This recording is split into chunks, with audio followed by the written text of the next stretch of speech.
Hello students, geography के series में आपका स्वागत है। पिछले क्लास में हम लोग देखे थे प्रायद्वीपीय पठार का क्षेत्रीय अध्ययन कर रहे थे, जिसमें हम लोगों ने अरावली और छोटा नागपुर के पठार को विस्तार से देखा था। इस सीरीज में हम लोग सतपुड़ा पर्वत को देखने वाले हैं। इसको सतपुड़ा, इस सीरीज में हम लोग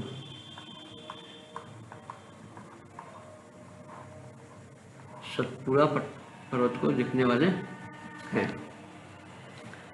तो आइए सतपुड़ा को देखते हैं। तो हम लोग पिछले क्लास में देखे थे कि ये जो पर्वत है ऐसे ये था, और इस पर्वत के दक्षिण में एक नदी बह रही थी जिसका नाम हम क्या लगते हैं, जो नर्मदा है। क्या है? नर्मदा है। तो बात आती है, ये पर्वत कौन है? ये पर्वत जो नर्मदा के उत्तर में है, यह विंध्या है। उसके बाद ये भांडेर है। उसके बाद ये कैमूर है। पूरब की तरफ बढ़ते हैं तो अब इसके बाद विंध्या के बाद दक्षिण में क्या है? नर्मदा नदी। और नर्मदा नदी के दक्षिण में है हमारा एक पर्वतों का श्रेणी, जिसे हम सतपुड़ा रेंज कहते हैं। क्या कहते हैं? सतपुड़ा रेंज कहते हैं। ये इसको 4 भागों में बांटा गया है। इस पूरा क्या कहते हैं? सतपुड़ा। जो कब की बनी? जो कैम्ब्रियन पूर्व की चट्टान है। कैम्ब्रियन पूर्व की चट्टान है, यानी कैम्ब्रियन काल से पहले इसका निर्माण हुआ है। किसका? सतपुड़ा पर्वत का। तो बात करते हैं सतपुड़ा को कितने भागों में बांटा गया है, कितने भागों में विभक्त है। तो देखिए, सबसे पहले है राजपीपला। क्या है? राजपीपला की पहाड़ी, जो कहाँ है? जो गुजरात में है। उसके बाद गाविलगढ़,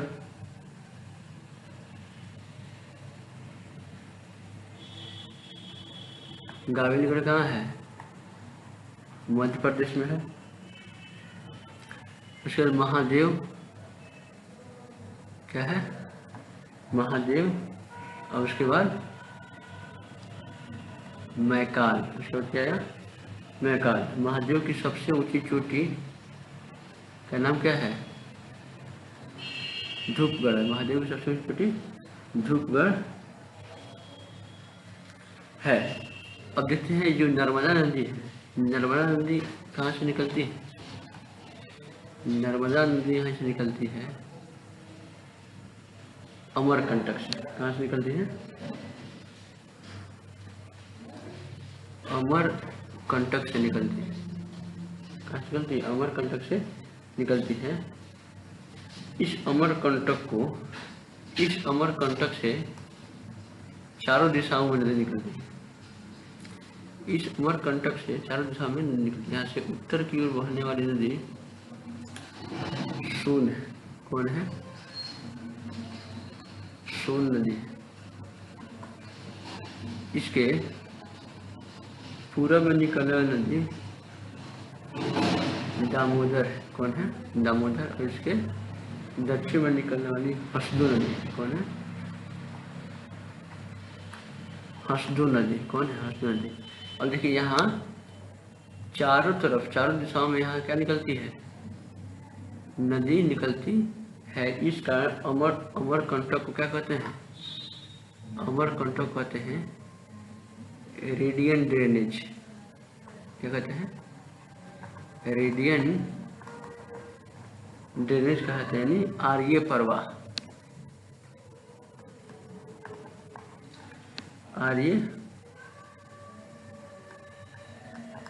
अपवाह, क्या कहते हैं, अपवाह, यानी वैसा क्षेत्र, वैसा क्षेत्र जहाँ से चारों दिशाओं में या चारों तरफ नदी अपवाह होता है। कहता है नदियों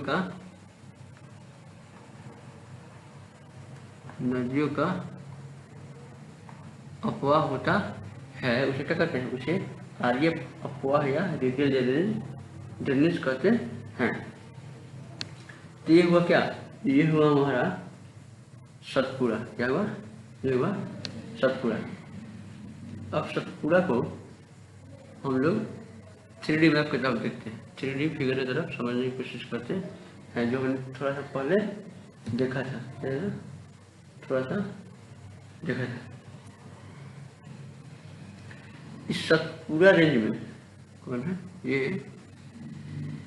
जो सतपुड़ा है, सतपुड़ा में एक क्षेत्र है जिसका नाम है मलांज खंड। क्या नाम है, मलांज खंड। एक क्षेत्र है जिसका नाम है मलांज खंड, जिसमें 4 प्रमुख क्षेत्र हैं। ये जो मलांज खंड है ये विशेष धात्विक खनिज क्षेत्र है,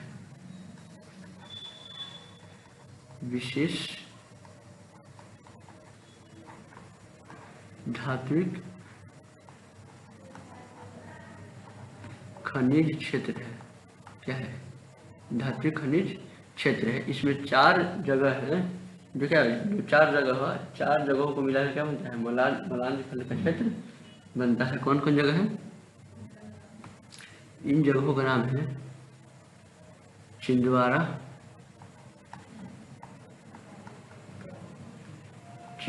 और बालाघाट। छिंदवाड़ा और बालाघाट ये कहाँ है, मध्य प्रदेश में आते हैं। और 2 जगह है भंडारा और नागपुर। कौन,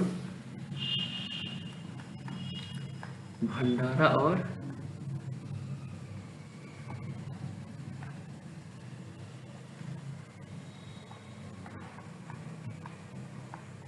नागपुर। ये कहाँ है, ये महाराष्ट्र में। कहाँ है, महाराष्ट्र में। आप एटलस में इसको मैप को देख सकते हैं। छिंदवाड़ा, बालाघाट और भंडारा नागपुर मिलाकर एक चौकोर क्षेत्र बनाते हैं, जिसे मलांज खंड के नाम से जाना जाता है। क्यों, क्योंकि वह विशेष धात्विक खनिज पाए जाते हैं। अब देखिए, ये तो था हमारा क्या, ये हमारा था सतपुड़ा। क्या था, सतपुड़ा। अब सतपुड़ा के पश्चिम में आते हैं, सतपुड़ा के दक्षिण में आते हैं। कहाँ आते हैं, सतपुड़ा के दक्षिण में।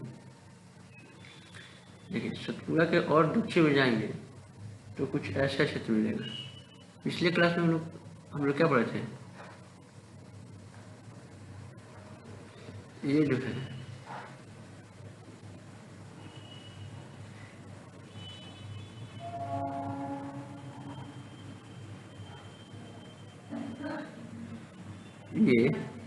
ये बिंद है, ये बिंद है, और ये क्या है, यही है सतपुड़ा। और इन दोनों के बीच में इस भ्रंश घाटी से नर्मदा निकलती है, और इस भ्रंश घाटी से कौन निकलती है, ताप्ती। कौन निकलती है, ताप्ती निकलती है। और ये हमारा बिंद हो गया, और ये सतपुड़ा हो गया। अब आते हैं इस क्षेत्र में, आते हैं सतपुड़ा के दक्षिण में, और देखते हैं ये कौन कौन से महत्वपूर्ण चोटियाँ और कौन से महत्वपूर्ण पर्वत स्थित है। तो हमने क्या देखा, हमने देखा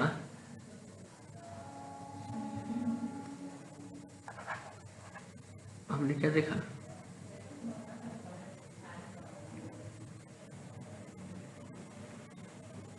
ये जो है ये हमारा सतपुड़ा हो गया, और सतपुड़ा के बाद ये भ्रंश घाटी, ठीक है। उसके बाद जो ये घाटियाँ हैं, उसके बाद भी जो है ये जो है छोटे छोटे घाटियों में विभाजित है। क्या है?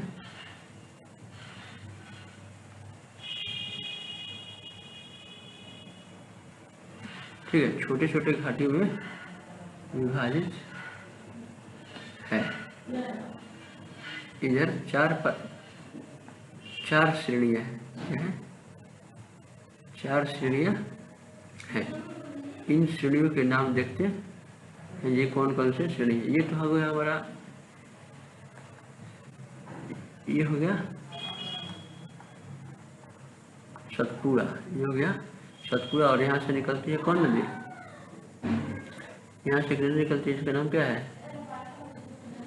ताप्ती। कौन है? ताप्ती नदी निकलती है। इसका निर्माण किससे हुआ है? भ्रंशन से हुआ है। क्या है? भ्रंशन से इसका निर्माण हुआ है।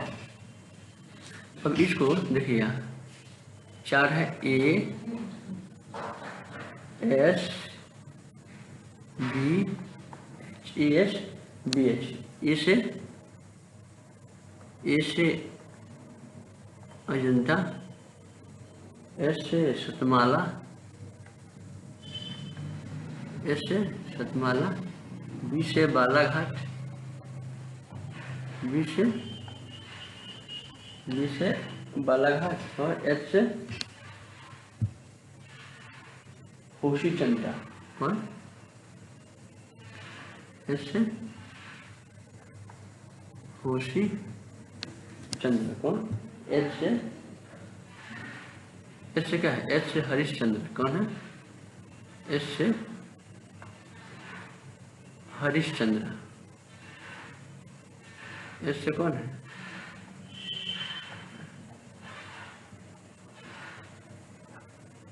हरिश्चंद्र। ऐसे कौन है? ये हमारे क्या है? सतपुड़ा के दक्षिण में 4 प्रमुख पहाड़ियाँ हैं। तो इनका ये जो है, ये दक्कन का पठार। क्या है? ये क्षेत्र है, ये है दक्कन का पठार। क्या है? दक्कन का पठार। क्या है? ये है दक्कन का पठार, जो बसाल्ट से बना है। किससे बना है? बसाल्ट। किससे बना है? बसाल्ट से बना है। जिसके कारण क्या है? मुलायम है। जिसके कारण क्या है? मुलायम। मुलायम बसाल्ट है। क्या है? मुलायम बसाल्ट है, जिसके कारण अपरदन से, जिसके कारण इसका क्या हुआ है? जिसके कारण इसका अपरदन हुआ है, और अपरदन के कारण नदी घाटी बनी है। क्या बनी है? नदी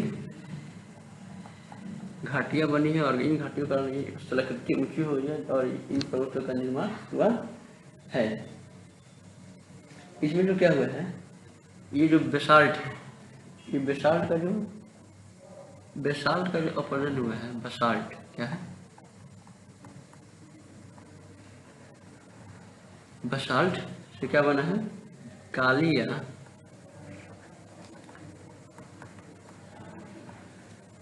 या रेंगुर मिट्टी का निर्माण हुआ है। रेंगुर मिट्टी का निर्माण हुआ है। किससे? बेसाल्ट से। ये महीन कण होते हैं। क्या होते हैं? महीन कण होते हैं। महीन कण होते हैं, जल ग्रहण क्षमता अधिक है।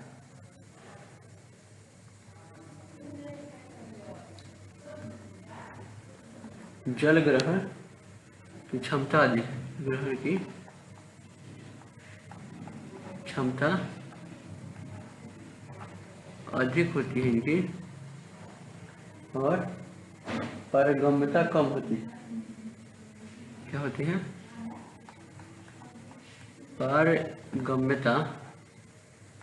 पारगम्यता कम होती है। पारगम्यता कम होती है, जिस कारण यहाँ क्या होती है, कपास की खेती यहाँ मुख्यतः कपास की खेती होती है। कपास की खेती होती है, कपास की खेती होती है। तो ये तो पढ़े हम क्या, सतपुरा के दक्षिण में कौन सी पर्वत है। तो इसको फ्रेश हम लोग समझ लेते हैं क्या, मैप पर देखते हैं, किस पर, मानचित्र पर इसको देखने का प्रयास करते हैं। चलिए, तो आप लोग को मानचित्र में आ गया होगा। तो यहाँ देखिए,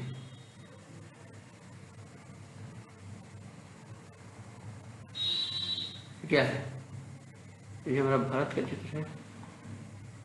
भारत का पश्चिमी भाग है, क्या है, भारत का पश्चिमी हिस्सा है। यहाँ हम क्या देखते हैं, इसको यहाँ हम देखते हैं विंध्य, क्या देखते हैं, यहाँ देखे हैं सतपुरा, उसके बाद सतपुरा के दक्षिण में अजंता, उसके बाद सतमाला,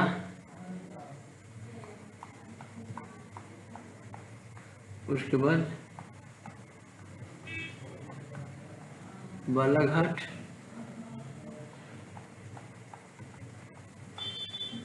उसके बाद हरिश्चंद्र, क्या था, क्या था, हरिश्चंद्र। ये क्या था, ये था विंध्य सतपुरा के दक्षिण में। अब विंध्य के बीच में यहाँ एक नदी थी, विंध्य के दक्षिण में, जिसका नाम क्या था, नर्मदा, क्या था। और सतपुरा के बाद एक नदी थी, जिसका नाम क्या था, ताप्ती, क्या था, ताप्ती नदी। कौन थी, ताप्ती नदी थी। ये हो गया हमारा क्या, ये हमारा हो गया विंध्य और सतपुरा की पर्वत। अब यही हम थोड़ा समझने की कोशिश करते हैं। अब इसके दक्षिण में जाएंगे, इसके दक्षिण में आएंगे तो हमें मिलता है एक क्षेत्र मिलता है, जिसको कहते हैं क्या, कर्नाटक का पठार। कर्नाटक का पठार क्या मिलता है, कर्नाटक का पठार, जैसे धारवाड़, ये जो है इसे धारवाड़ कहते हैं, क्या कहते हैं, धारवाड़, जो कब का बना है, प्री कैम्ब्रियन, कब बना है, प्री कैम्ब्रियन युग में बना है, जो आग्नेय चट्टानों से निर्मित है। क्या है, आग्नेय खनिज जिसमें पाए जाते हैं। इसको दो भागों में बांटा गया है। इसको इसी तरह अध्ययन के लिए या अस्वीकृति का दो भागों में बांट दिया गया है।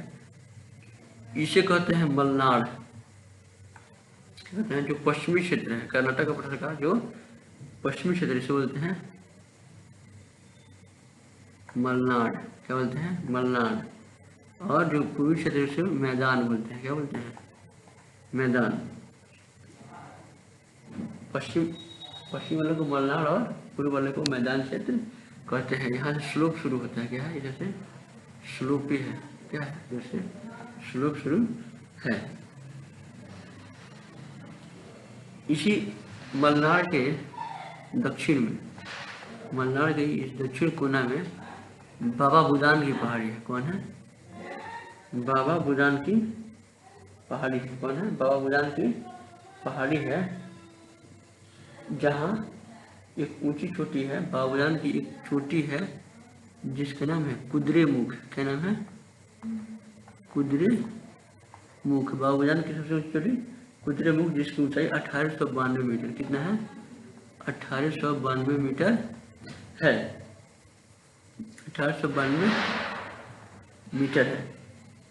यहीं से यही इसी बाबा बुदान की पहाड़ी से एक नदी निकलती है, एक नदी निकलती है जो जिस नदी का नाम क्या है? कावेरी नदी। कौन? कावेरी नदी कहाँ से निकलती है? बाबा बुदान की पहाड़ी से निकलती है। कहाँ से निकलती है? बाबा बुदान की पहाड़ी से निकलती है। तो हम क्या पढ़ें? कर्नाटक का पठार। क्या पढ़ें? इस बुनिया क्या पढ़ें? कर्नाटक का पठार। कर्नाटक के पठार में हमने क्या पढ़ा? यह दक्कन ट्रैप, दक्कन ट्रैप के दक्षिण में है। क्या है? दक्कन ट्रैप के दक्षिण में है, पश्चिम में ऊंचा है, पश्चिम में ऊंचा है, जिसे क्या कहते हैं? मलनाड कहते हैं। क्या बोलते हैं? मलनाड कहते हैं। और पूरब में ढलान है। पूरब में क्या है? पूरब में ढलान है। इसे क्या कहते हैं? इसे मैदान कहते हैं। क्या कहते हैं? इसे मैदान कहते हैं। अगला दक्षिण पश्चिम में सबसे ऊंचा है। दक्षिण पश्चिम, दक्षिण पश्चिम में सबसे ऊंचा है। क्या है? दक्षिण पश्चिम में सबसे ऊंचा है। और यही ऊंचा क्या है? बाबा बुदान की पहाड़ी। क्या है? बाबा बुदान की पहाड़ी। बाबा बुदान की पहाड़ी जो हम यहाँ देखे थे, जो बीबी दिखे हैं, बीबी मतलब बाबा बुदान की पहाड़ी इसकी सबसे ऊंची चोटी कुद्रेमुख, जिसकी ऊंचाई 1892 मीटर है। यहाँ जो है, यहाँ ये कर्नाटक पठार में खनिज, धात्विक खनिज बहुत अधिक मिलता है। क्या मिलता है? धात्विक खनिज मिलता है। क्या मिलता है? धात्विक खनिज, जैसे लोहा, मैग्नीज, सोना, लोहा, मैग्नीज, सोना, ये सब जो है यहाँ इस कर्नाटक के पठार में बहुत अधिक देखने को मिलता है। तो ये हमारा क्या था? ये था सतपुड़ा और ये कौन था? सतपुड़ा और कर्नाटक का पठार। आशा करता हूँ कि ये सब बातें आप लोग क्या होगी, समझ में आई होगी। चलिए आगे बढ़ते हैं, टॉपिक आगे बढ़ाते हैं। अगला टॉपिक है दक्षिण की पहाड़ियाँ। कौन है?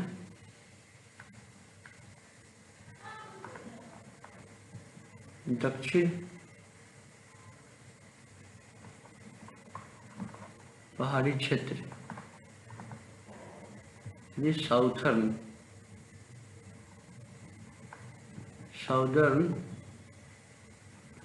हिल कॉम्प्लेक्स, यानी दक्षिण की पर्वतों को हम लोग समझने की कोशिश करते हैं। देखिए, तो हम लोगों ने कहाँ तक पढ़ा था? हम लोगों ने यहाँ तक पढ़ा था कि ये जो है मान लीजिए बाबा बुदान की पहाड़ी है। कौन है? बाबा बुदान की पहाड़ी है, जिसकी सबसे ऊंची चोटी क्या है? कुद्रेमुख है, जिसकी ऊंचाई 1892 मीटर है। 1892 मीटर है। ये हम लोग पढ़ा। अब इससे दक्षिण में इस बाबा बुदान की पहाड़ी है, जो कर्नाटक का पठार का दक्षिण पश्चिम क्षेत्र है। इसके दक्षिण में क्या है? इसके दक्षिण में, तो इसके दक्षिण में आएंगे तो 4 पहाड़ियों का एक कॉम्प्लेक्स मिलेगा। कितनी पहाड़ियों का? 4 पहाड़ियों का एक कॉम्प्लेक्स मिलेगा। देखिए, एक ये पहाड़ी है, एक ये पहाड़ी है, एक ये पहाड़ी है, और एक ये पहाड़ी। इस पहाड़ी का नाम क्या है? नीलगिरी। इसका नाम, दूसरा का नाम अन्नामलाई, और सबसे नीचे वाला का नाम कार्डेमम। क्या नाम है? कार्डेमम। कार्डेमम या इलायची, इलायची की पहाड़ियाँ। और ये थोड़ा पूर्व में जो है इसका नाम है पलनी। क्या नाम है? पलनी। ये हो गया हमारा पहाड़ियों का नाम। अब देखिए इन चारों पहाड़ियों का, चारों जो तीन मुख्य पहाड़ियाँ हैं इनके सबसे ऊंची चोटी की बात करते हैं। तो नीलगिरी के सबसे ऊंची चोटी का नाम डोडा बेटा। क्या? डोडा बेटा, जिसकी ऊंचाई 2636 मीटर, 2636 मीटर है। क्या है? 2636 मीटर। अन्नामलाई की सबसे ऊंची चोटी अनाईमुड़ी। क्या नाम है? अनाईमुड़ी। अन्नामलाई की सबसे ऊंची चोटी अनाईमुड़ी, जिसकी ऊंचाई 2695 मीटर। क्या है? 2695 मीटर है। कार्डेमम की पहाड़ी, कार्डेमम की सबसे ऊंची चोटी अगस्त्यमलाई, अगस्त ऋषि के नाम पर अगस्त्यमलाई। क्या नाम है? अगस्त्यमलाई, जिसकी ऊंचाई कितनी है? 1866 मीटर। क्या ना? अगस्त्यमलाई की ऊंचाई 1866 मीटर है। अब बात आता है, ये जो पहाड़ी है इनसे आवागमन है जो थोड़ा दिक्कत है। इधर महत्वपूर्ण शहर है, इधर महत्वपूर्ण शहर एक है कोचीन। कौन है? कोचीन।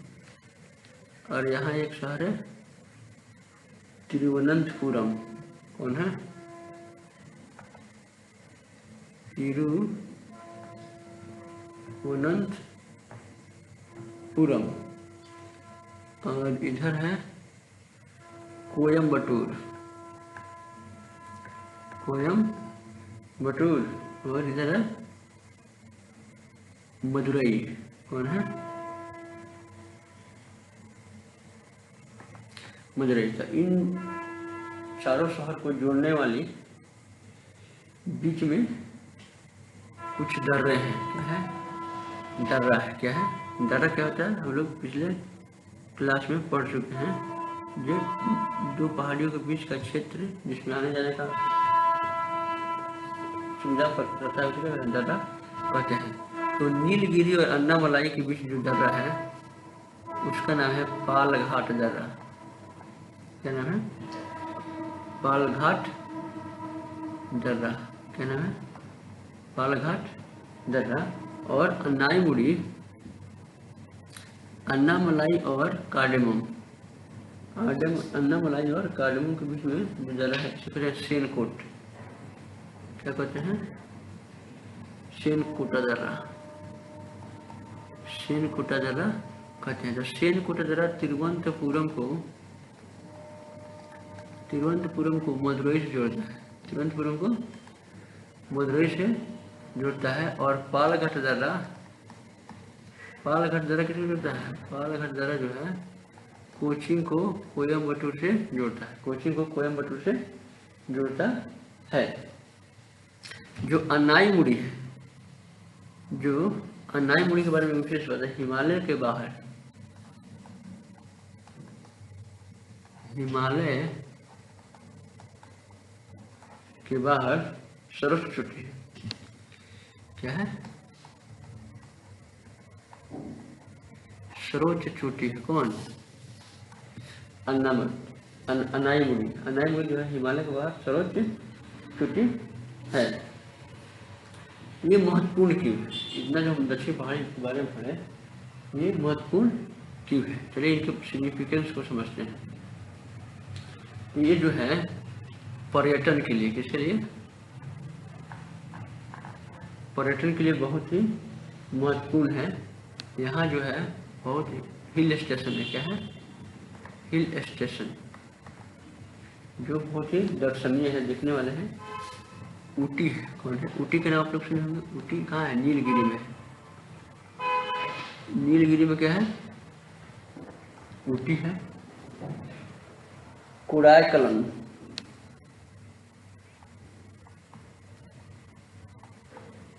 कोडाईकनाल जो है वह क्या है?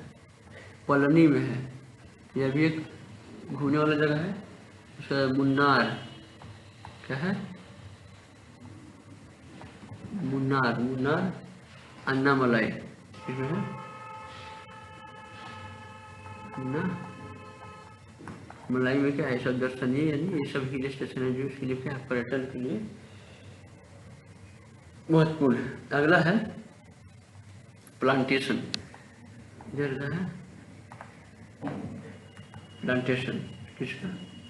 मसाले, मसालों का, इलायची, लौंग, इलायची, लौंग, जो भी मसाले हैं उनका क्या होता है? उनका प्लांटेशन होता है। इसके अलावा नारियल, कॉफ़ी, चाय, ये क्या दे सके? प्लांटेशन, रबर, ये सब क्या है? ये सब के यहाँ प्लांटेशन यानी रोपण कृषि होती है। और ये सब के लिए क्या है? ये क्षेत्र महत्वपूर्ण है। ये हिल कॉम्प्लेक्स है। ये हिल कॉम्प्लेक्स कर्नाटक, तमिलनाडु और केरल के क्षेत्र में क्या है? फैला हुआ है। तो आशा करता हूँ कि वीडियो आप लोगों को क्या लगी होगी? अच्छी लगी होगी और बातें समझ में आई होगी। अगर ये सब बातें आप लोगों को समझ में आ रही है और क्लास आप लोगों को अच्छा लग रहा है तो आप लोग चैनल को सब्सक्राइब कर दें और क्या करें? बेल आइकन में दबा दें। फिर मिलेंगे नेक्स्ट क्लास में। तब तक के लिए धन्यवाद। तब तक के लिए धन्यवाद।